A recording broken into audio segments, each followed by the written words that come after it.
Good morning students. In previous class we were studying about the displacement reaction.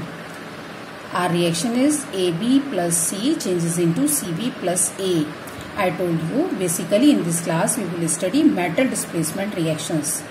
That is metal C is more reactive than metal A.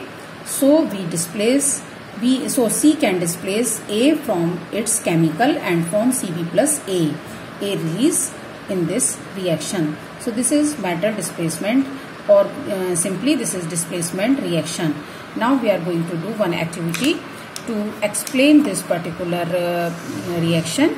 We will take three iron nails and two test tubes with 10 ml copper sulfate solution. Mark them as A and B.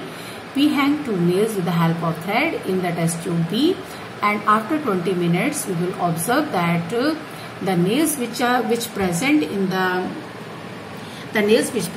copper sulfate solution changes into brown in color, and the nails you keep aside remain as such. Before adding the iron nails in the copper sulfate solution, or before starting the experiment, you have to rub the nails with the sandpaper to remove all the dust etc. Otherwise they will not react with the dust and rust etc. Otherwise they will not react with the copper sulfate solution.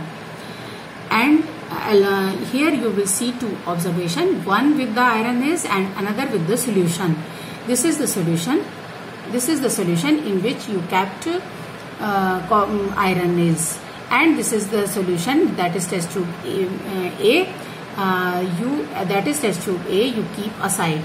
So test tube A solution remain blue as copper sulfate solution is blue in color, and color of the B test tube changes from blue to light green, because in this test tube iron react with copper sulfate solution and form iron sulfate. Iron sulfate is green in color, that's why it changes into the green color. So this is a displacement reaction. Now what will be the equation? In this equation, iron plus copper sulfate changes into ferrous sulfate plus copper. So you can see very well, or you can explain very well, iron is more reactive than copper, so it displaces copper from its compound copper sulfate. Now another important point here, iron is greyish black in color, shiny greyish black in color, copper sulfate solution is blue in color, ferrous sulfate solution is green in color, copper is brown deposition over the iron nails, so iron nails turns brown in color. So now here two observations. One is shiny greyish iron, blackish iron changes into the brown color due to the deposition of copper, and blue copper sulfate solution changes into the green color due to formation of ferrous sulfate solution. Other examples are zinc react with copper sulfate. When we put zinc granules in the copper sulfate solution, zinc granules shiny white silvery color, and copper sulfate solution is blue in color. After 20 minutes zinc sulfate solution will form, so it is colorless, and your zinc granules turns black due to the deposition of copper. So the equation is Zn plus CuSO4 changes into ZnSO4 plus Cu. Zn as I already told you, silvery white color, copper sulfate solution blue color, zinc sulfate colorless, and copper deposit over the zinc, so zinc granules turns black in color. Another example, lead react with copper chloride, form PbCl2 plus copper. Here Pb is shiny blackish brownish in color, copper chloride solution green in color.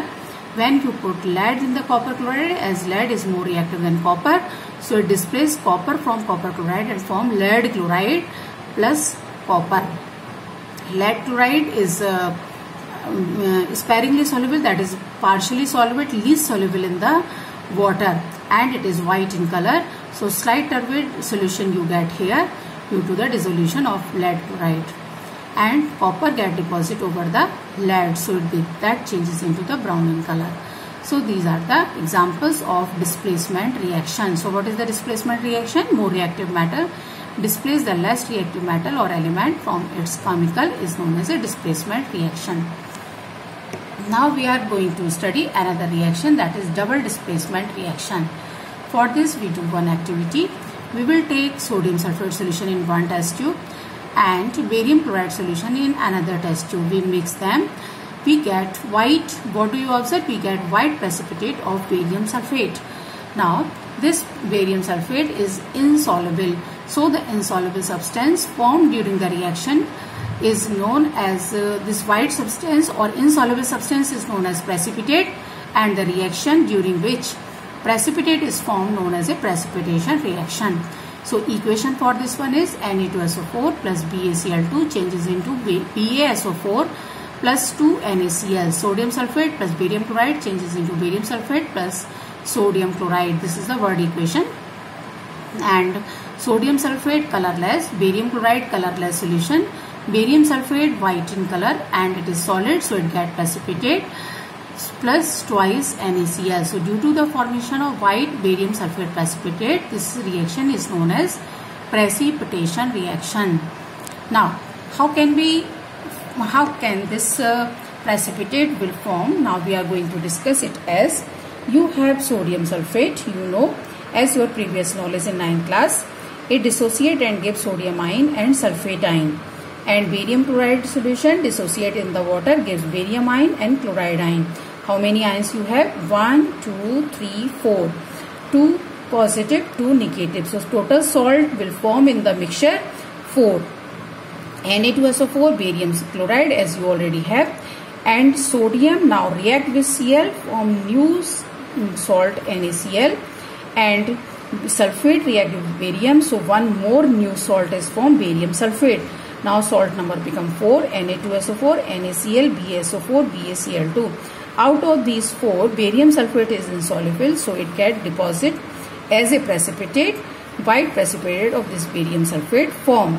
So out of all the salts which is insoluble, it form the precipitate during the reaction. Now another example,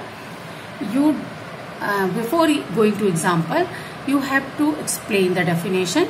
Such reactions in which there is an exchange of ions between two reactants take place is known as double displacement reaction. That is, double displacement reaction is nothing, simply exchange of ions take place in the solution. Now another example, recall the activity 1.2. Your activity 1.2 is we add potassium iodide solution to lead nitrate solution. Potassium iodide solution, that means you have potassium ion and iodide ions, and you take lead nitrate solution, so you have lead ions and nitrate ions. Lead nitrate solution added to potassium iodide solution, ion exchange will take place and you get lead iodide plus potassium nitrate. How it possible? Again you have the same theory. In the solution lead nitrate, you have lead ions and nitrate ion. In the solution of potassium iodide, you have potassium ion and iodide ion. So 4 salts are possible. 1, 2 are already there, lead nitrate and potassium iodide. 2 new, that is lead iodide, Pb react with I, PbI2, and potassium react with nitrate, KNO3.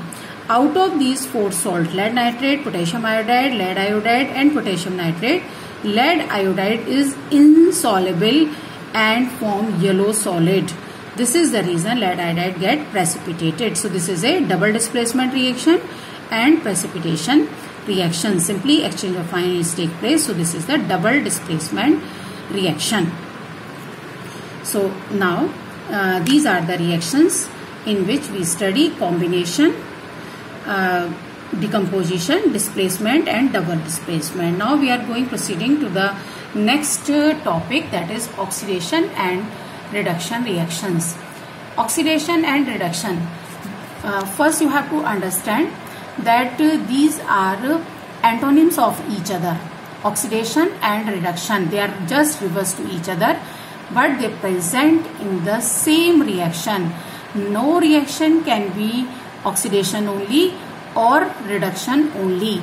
So both oxidation and reduction process takes place in the same reaction simultaneously.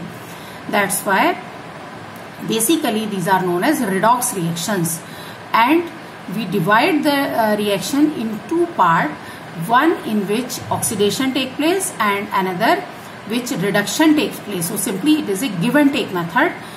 one gives some things and another chemical receive that thing, and in this way oxidation and reduction take place. So this is known as a redox reaction. Also we will study that in the next class. Thank you.